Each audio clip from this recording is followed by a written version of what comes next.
He built the company from nothing. The fiancée, the newborn on the way.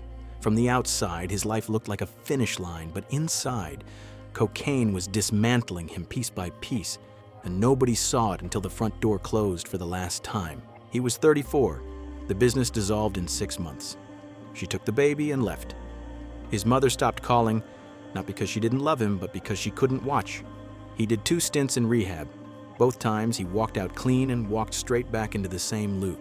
He would later say, "I was trying to get sober for my dad, for her, for a version of myself I didn't believe existed." It never works when you're doing it for someone you don't think is worth saving.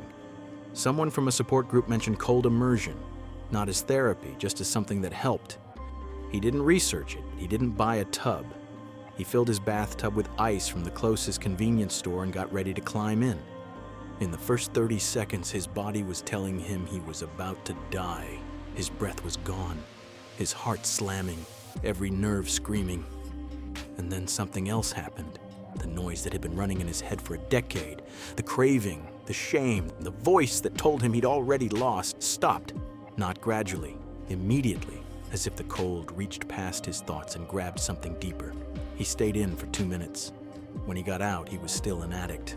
The addiction didn't vanish, but for the first time in 10 years, the voice was quieter than the cold. Researchers call this the vagal reset.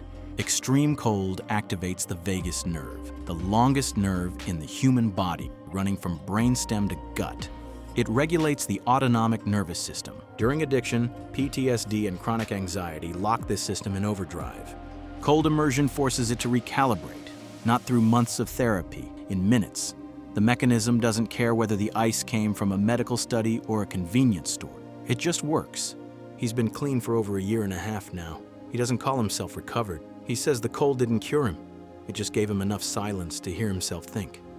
Turns out that's all he needed, not someone else's reason to stay alive, just his own. The question isn't whether cold can change your brain. It can. The question is, why are you waiting for a crisis to teach you what 2 minutes in the ice already can?